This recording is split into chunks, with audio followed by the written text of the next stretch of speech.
Bienvenue dans cette nouvelle revue de moi-même, Raph Laurent-Duc. Cette fois-ci, le premier et le seul voyageur de la vague 4, Aperface de la gamme siège de la trilogie War for Cybertron, qui est le 50e de cette gamme-là, comme c'est mentionné ici. Et c'est un jouet hybride entre deux gammes, Titan Return et justement siège. Donc on a des pegs de Titan Masters, des pegs 3 mm.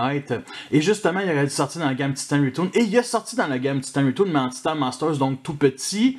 Alors, ils ont décidé de, mettons, sortir des triple challengers comme Broadside, les 3 Decepticons normales, Blitzwing, Octane, puis Astro Train. Ils ont même sorti Sentinel Prime, Alphatrion, puis Galvatron, qui étaient aucunement des triple challengers dans G1. Et ils ont décidé de ne pas sortir lui dans cette grosseur-là. Et là, il reprend le retard. Et ça, j'apprécie de la part d'Hasbro. Alors, c'est un Horrorcon avec son ami Snapdragon. Tout simplement une équipe de 2. À la gauche, l'artwork du personnage qui débarque en plein champ de bataille. C'est vraiment inspiré du jouet et non, admettons, du artwork G1. On voit même les pegs ici pour mettre des effets laser. Au landau, il montre les 3 modes, le nombre d'étapes, le petit Titan Masters qui nous fournit avec. Et bien entendu, on peut venir le garnir de Battle Masters, que ce soit Decepticon ou Autobot. On va commencer par le mode cybertronien, ensuite le gorille, puis on va finir par le mode robot. Alors dans G1, c'était un jet cybertronien assez stylé, vraiment cool. Ici, ouais, on l'a pas vraiment. Fait qu'on a perdu, mettons, le côté jet cybertronien. On retrouve, mettons, un côté un peu plus bombardier, style transporteur de troupes. Disons que la version Screen Acrid, c'est vraiment la version Titan Return ici. Alors justement, dans G1, le nez était rouge ici. Une bonne partie du cockpit était blanc. Ici, qui respecte le Titan Return, ici, on a ça ici, comme ça, qui est blanc, c'est surtout rouge. Et bien entendu, les vitres du cockpit étaient noires, comme la version Titan Return. Ici, c'est bleu. Fait que, on a des changements. Pourquoi pas? C'est quand même un peu éloigné de G1 ici, malgré quelques détails qui respectent, comme mettons ici l'aileron au-dessus. Justement, il y a quelques défauts comme les 2 ailes ici qui sont pas assez larges. Honnêtement, si on n'aurait pas ces parties-là ici sur le côté, ça serait déjà beaucoup mieux, beaucoup plus stylé. Mais bon, ça c'est des parties du gorille et bien entendu les bras pour le mode robot, fait que pas assez large. Il aurait dû être un peu plus large, peut-être aussi un peu plus long, là. Mais bon, sinon, à part de ça, le blanc cassé ici, qui est omniprésent, là, c'est cheap, mais cheap, là, c'est dégueulasse. Sérieusement, c'est dégueulasse, là. Vraiment affreux. Et le dernier point négatif, ça peut se régler, c'est ici le flingue qui tient vraiment mal en dessous du nez. Et justement, le manque d'armes aussi. On a des canons aux extrémités des ailes, mais bon, il en manque vraiment quand même un peu des armes là, pour un chasseur cybertronien, là. Pour les couleurs, on retrouve un blanc qui est peint ici sur chaque bord du cockpit. Justement, le cockpit qui est magenta ainsi que les ailes, ainsi que toute cette partie-là ici qui va former le bouclier en mode robot. Mais toute cette partie-là est peinte pour aucune raison. Alors le noir est surtout présent pour les 2 autres modes, fait que il est en dessous, fait que dans ce mode-là, c'est surtout le blanc cassé puis le magenta. J'apprécie ce changement-là. Alors on a aussi du mauve ici à l'arrière, du bleu translucide pour les 2 cockpits ici, qui sont tous les 2 des faux cockpits, admettons. Ça c'est vraiment pour mettre le Headmasters. Ici, c'est tout simplement pour décoration. That's it. Alors le seul symbole Decepticon de ce mode-là, c'est ici sur le nez. On retrouve aussi justement les traces de Battle Damage. Il n'y a rien sur le reste du vaisseau, fait que je trouve ça quand même un peu cheap. C'est du silver ici. Je suis pas fan, honnêtement. Fait que lui, en pleine guerre, il se fait juste tirer à un seul endroit, c'est ici sur son nez. Un petit détail que j'aime bien qui fait très animal, c'est ici on a les dents de la mâchoire inférieure qui dépassent quand même un peu. Je ne considère même pas ça comme un défaut. Et on a aussi justement des vitres sur chaque bord qui fait comme des genres de yeux. Fait que ça fait très animal ce genre de détail-là. Ça me rappelle, mettons, des fois des peintures de requins sur le côté des hélicoptères ou des jets là. Fait que tu sais, on a quelque chose qui a un petit clin d'œil peut-être à son futur mode alternatif sur Terre qui est tout simplement le gorille. Et aussi on a des détails minimes de genre de réacteur ici en dessous des pieds de gorille. Alors ce qu'on peut faire aussi c'est peut-être créer des nouvelles ailerons comme ça. J'avais pensé à ça, mais bon, je pense que de même, c'est correct aussi. Ils ont mis quelques pecs de Titan Masters pour le mode jet, et ici, c'est surtout pour le gorille. J'ai rajouté ici des canons noirs sur chaque barre qui vient de Sideswipe et Red Alert Universe, justement des petits canons que j'ai peinturés noirs. Alors il y a quand même quelques pegs 3 mm pour mettre des effets laser, mettons ici sur les canons, à l'avant aussi. C'est surtout dessiné, mettons, pour le mode gorille et le mode robot. Fait que ici, surtout en dessous, mettons, ici, on a un petit trou pour mettre un stand Revoltech.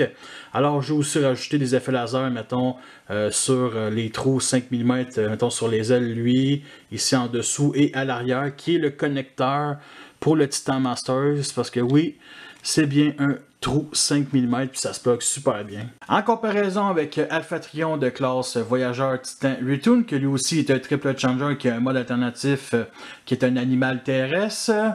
Bien entendu, Redwing ici, le Tetrajet de la gamme Siege, justement.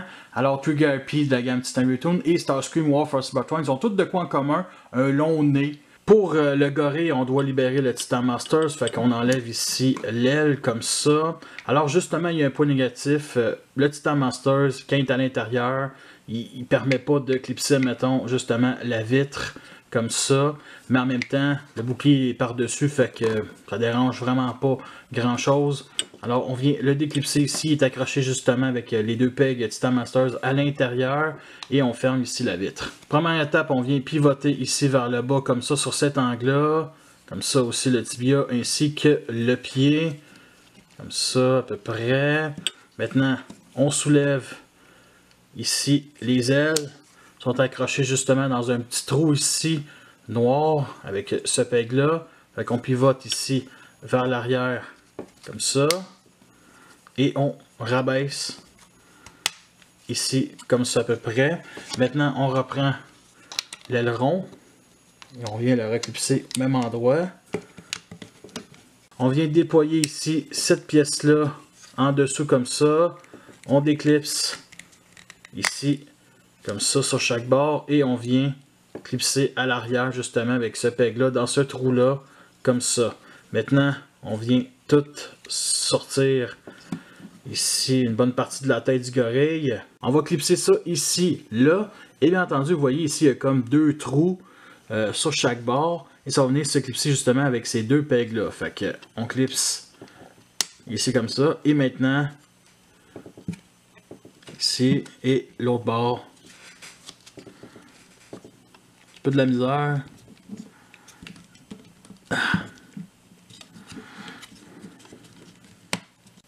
On déclipse ici sur chaque bord, on pivote comme ça et on déploie ici les avant-bras ainsi que les mains comme ça. Il faut vraiment venir détacher ça et on déploie. Voici Spasma, son Titan Masters. Alors on a de la peinture ici sur la tête, j'apprécie l'effort, bien entendu, le blanc cassé ici au centre. On a décidé aussi de rendre les bras beaucoup plus épais, il y a ça ici qui a été rajouté pour que, mettons, en tête, ça soit un peu plus épais sur le côté. Sinon, justement, la tête du gorille est ici à l'arrière, donc son backpack et la tête du visage du robot est ici derrière les jambes. Et c'est justement un hommage au jouet G1. Alors voici la version Titan Retoon ici, avec aucune peinture sur le visage, simplement. Fait que, transformé en tête, c'est la même chose. Ben ici, vous connaissez déjà les articulations. Ben joint, comme ça ici, on peut le lever. Les bras, comme ça c'est limité, mais on peut le faire, comme ça, assis, bref, maintenant en tête, comme ça, et justement, petite comparaison des deux têtes des Handmasters. On vient installer ici la tête à l'intérieur, ça se plug super bien, et bien entendu le flingue, ici on a deux choix, je prends bien entendu, ici le premier. Assez skin accurate comme dans le show animé, on retrouve vraiment sa gueule de gorille de terreur ici avec toute cette dentition là. Le seul point négatif qui me dérange quand même un peu, c'est ici les bras en mode robot qui sont sur chaque bord des jambes arrière. Il y a peut-être le nez ici sur le dos qui dérange certains. Pas moi, on peut mettre justement le flingue, fait que c'est quand même une bonne excuse. Justement, il y a un peg de Titan Masters ici sur le cou. Et bien entendu, ceux que j'ai déjà montré en mode jet ici. Le noir, les dents, bien entendu la visière, ici c'est toute la peinture sauf le mauve. Justement on a les nouveaux détails ici qui rappellent le jouet G1, jaune, rouge et bien entendu silver avec le seul symbole dans ce mode là ici. Pour l'articulation, la tête ici est sur un bas-joint, fait que pivote de gauche à droite, peut pas faire un 60 degrés. Sinon bas-joint ici comme ça, vers l'avant, vers l'arrière comme ça, justement. Le bras aussi vers l'avant, vers l'arrière, c'est comme ceci. Et bien entendu aussi la main comme ça. Et bien entendu vers l'intérieur. C'est vraiment un crochet et non une main là. Mais bon, on sait tous que c'est une main, mais bon, ça ressemble beaucoup à un crochet. Fait qu'il est vraiment le gorille de la terreur ici. Pivot ici pour les jambes arrière, comme ça aussi. C'est de la transformation, bien entendu, le pied. Comme ça. Et en comparaison avec White Wolf et Alpha Trion de la gamme Titan Return, et ça fit quand même très bien. Et avec le Titan Return aussi, que lui aussi le cockpit jet est dans le dos. Alors pour ce qui est de la transformation en mode robot, ça reste quand même assez simple et efficace, mais pour le résultat, c'est très bien. Alors première étape, on vient ici enlever l'arme, la mettre de côté.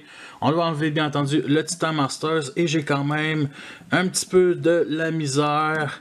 J'ai réussi. Une chose que j'adore, c'est que on a tout simplement la visière ici. Et il n'était pas obligé de mettre ces détails-là, un genre de masque, mais qu'en mode robot, ça peut être utile. Fait qu'on la met de côté aussi. On vient d'éclipser ici la tête, comme ça, et le remettre au même endroit que le mode jet, comme ça. Ensuite, justement, on remet les avant-bras ici à l'intérieur et on les place comme le mode jet, comme ça à peu près.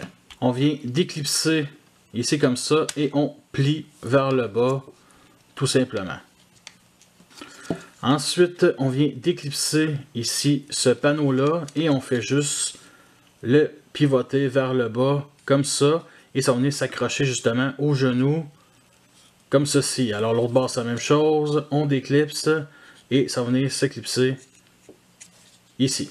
On descend ici les pieds comme ça et on va venir justement mettre comme ça sur cet angle là.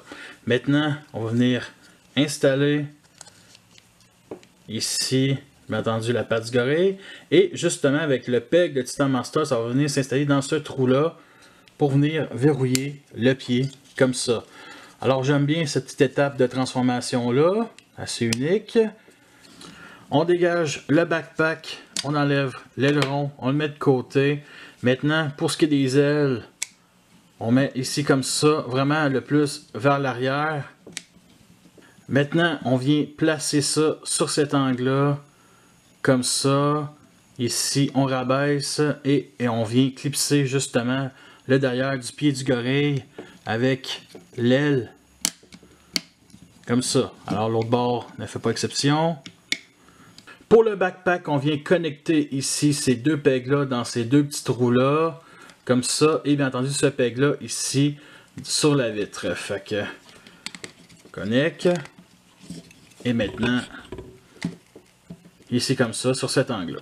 On vient détacher ici les épaules, comme ça, on déploie le bras et on sort la main. L'autre bord, c'est la même chose. On vient mettre les armes. Alors pour le bouclier, on a 3 trous 5 mm. C'est vraiment celui du coude qu'on accroche. Comme ça. Et bien entendu, il reste le Titan Masters. Alors on pivote la tête 180 degrés pour que le petit trou soit à l'avant. Et bien entendu, on vient le clipser comme ça. Et le voici en mode robot et il est assez screen accurate comme on voit dans le show animé G1. Alors il y a quand même un torse qui est quand même très large ici, justement vu que c'est les pattes arrière du gorille. Pour que les abdos ici soient quand même assez minces, on se le mentira pas. Et en plus, ce qui me dérange, c'est les deux pièces de métal qui servent à pivoter les ailes. C'est cheap, honnêtement. Puis je parle même pas du plastique justement blanc cassé. Et on retrouve justement de la peinture mauve ici sur le torse avec le seul symbole justement Decepticons de ce mode-là. On retrouve aussi de la peinture sur la tête, là. Et justement aussi de la peinture effet de guerre Battle Damage ici sur les épaules ainsi que sur les tibias. Et il aurait dû en avoir ici tant qu'à moi. Ça aurait dû être noir ici, là. Justement, il y a plein de détails. Ça manque de peinture pour justement les ressortir, mais ça aurait dû être noir tant qu'à moi. J'apprécie le silver ici sur chaque bord sur le torse. Justement, on a un peg translucide bleu qui est accroché pour justement le bouclier ici au coude. J'aurais préféré qu'il soit beaucoup plus haut pour qu'il puisse l'accrocher justement à l'épaule. Alors un petit close-up sur la tête ici. Je déteste justement le pli des genoux du Titan Masters ici. Au moins pour les autres têtes, la gamme Titan Return, c'était quand même un peu caché. Ça me dérange vraiment quand même. À part de ça, il est quand même screen accurate. Justement, alors, il a l'air d'être un peu avoir de la misère à mettre droit. Bon, je pense qu'elle l'est. Justement, viseur rouge, mort plate, couleur silver. C'est pas la tête la plus intéressante de toutes les Decepticons.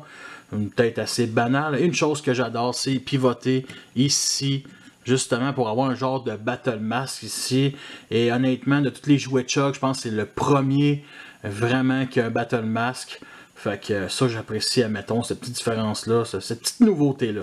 Et ça fait depuis les premières images de lui que je veux faire ceci, mettre le Titan Return dessus. Et honnêtement, je pense que la tête ici est 10 fois plus belle que l'autre. Fait que je sais pas encore lequel que je vais prendre pour laisser dans ma collection. Pour ce qui est des articulations, la tête ici est sur un bas joint qui est bien entendu la tête du Titan Masters. Pivot ici pour l'épaule, on peut lever comme ça. Articulation au coude, comme ça vers l'arrière, c'est de la transformation. Sinon vers l'avant, comme ça 90 degrés. Et bien entendu, la main vers l'intérieur, mais c'est dû à la transformation. Pour les jambes, vers l'avant, sur le côté comme ça. Sinon vers l'arrière, ça pogne ici comme ça. Pivot ici, justement 90 degrés à l'arrière au genou, mais à cause de cette pièce-là, on peut justement le mettre sur cet angle-là. Un petit peu dommage, bon, on peut le mettre comme ça aussi. Sinon pour le pied, c'est dû à la transformation, fait qu'on peut le lever comme ça, le descendre. Et justement, on peut venir déclipser ici la semelle pour avoir une articulation vers l'intérieur. Et avec la longueur de la semelle, parce que oui, il y a les bras de gorille ici derrière les tibias, il n'y a pas le choix d'être stable. Et pour ce qui est du backpack, ben, on a le devant du jet ici et justement les deux ailes. Déjà vu mieux, déjà vu pire. C'est pas ça qui me dérange le plus tant que moi. Et bien entendu, un petit trou aussi pour mettre sur un stand Revoltech. Ils ont décidé de faire comme Mirage, d'indiquer les armes en cybertronien. Fait que faut avoir un traducteur ou j'ai été sur TF Wiki. Alors, son arme ici, c'est tout simplement le canon sonique qui est bien entendu son bouclier électro-bouclier, tout simplement. Alors, son arme, ici, je la trouve minuscule, bien détaillée, mais je la trouve vraiment très petite. Une petite vis ici. C'est vraiment fait pour les Deluxe. Et c'est un voyageur, fait que non, ça ne fit pas pantoute. Il y a un bon moment, j'ai acheté justement ces deux armes-là, qui est de la compagnie Dr. You, qui était destinée à Honte de Last Night. Justement, le kit de base était avec la boîte du truck qui se transformait en mitraillette. Et je sais pas, sur internet, sur eBay, ils ont décidé de vendre ces deux armes-là séparément du kit original. Et je les ai achetés à peu près au coût de 20$. Et je les ai donnés à Honte de la gamme ici, mais Honte c'est un classe de luxe. Fait qu'à un moment donné, j'ai eu Sound Blasters, Fall of Cybertron, classe voyageur, j'y ai donné. Et justement, le couteau que j'avais donné à Honte, justement à Siege. Et finalement, ces deux armes-là vont aller à lui. Alors, justement, ici, une articulation comme ça. Ben, c'est un AK-47, ben un AK-47, ça ressemble beaucoup à un AK-47 avec justement double canon ici avec une vis de couleur silver. C'est pas de l'imprimante 3D, mais en même temps, ça a l'air comme assez vide à l'intérieur. Mais bon, ça casse pas. Alors, ici dans sa main, comme ça fait pas tant que ça ici, justement à cause de la poignée, mais c'est un voyageur, Honte de Last Night, c'est un voyageur, donc ça fit. Et bien entendu, son couteau, ici je le mets dans ce petit trou-là. Comme ça, pour l'instant, je vais y laisser le couteau, mais ça se pourrait que ça change au fur et à mesure. La figurine contient beaucoup de trous 5 mm pour mettre justement des effets laser. Habituellement, il y en a ici sur le côté des tibias, ils sont plutôt à l'arrière. Deux en dessous de chaque pied. Sinon, quelques pegs 3 mm, mettons, sur les épaules, sur le torse, ici sur le bassin et ici justement sur les tibias. Fait que, ouais, il est garni. Il va se faire péter, ça c'est certain. En comparaison avec tous ceux que j'ai déjà comparés plus tôt, fait qu'Alphatrion, Titan Return, Red Wing ici, le seul siège que je vais vous comparer. Alors, ce sont tous les deux justement des classes voyageurs. Et bien entendu, 3 Deluxe, 2 de Titan Return, Trigger Happy, et bien entendu, White Wolf, et bien entendu, Starscream, War for Cybertron de classe Deluxe. Alors, ça fait quand même très bien. Aussi, justement, dans l'anime, il était à peu près aussi grand que Snapdragon, son ami Orocon, et bien entendu, Galvatron. Voici le genre de pause qu'on peut faire. Nous sommes rendus à la fin de cette revue. J'espère que vous l'appréciez. Vous avez les pour et les contre. Alors, je vous le recommande. Il y a une petite affaire aussi qu'il n'y a pas, admettons, que les voyageurs de Titan Return ont. C'est les fameuses oreilles de lapin qui sortent du torse avec le piton au milieu. Lui, il n'y a pas ça. La tête a l'air peut-être un peu trop petite. Mais c'est une gimmick un peu nulle dans la gamme Titan Return. Fait que ça dérange pas grand-chose là-dessus. J'attends aussi Snapdragon, qui est l'autre Orcon, qui se transforme en un genre de... On va dire un peu comme le Jetfire Fallen, un genre de Blackbird cybertronien, qui est mon préféré des deux tant qu'à moi. Peut-être moins pour le mode dragon, mais surtout pour le mode jet. Alors justement, lui, je l'ai payé 31$ avec les taxes. C'est quand même un bon prix. En spécial, bien entendu, c'est 40$ le prix initial. Il vaut pas ça tant qu'à moi. Je l'ai pogné à mon Toys R Us. Merci à mon ami... Obi-Wan du forum qui en avait trouvé 2 puis qui en a caché un pour moi. Merci beaucoup mon gars. Alors comme d'habitude, ma galerie photo sur Facebook, le lien va être dans la description. Quelques fan mods. Fait que vous voulez tous m'encourager, vous savez déjà tous quoi faire. Fait que merci à tous d'avoir écouté cette revue là. Fait que sur ça, je vous laisse et à la prochaine.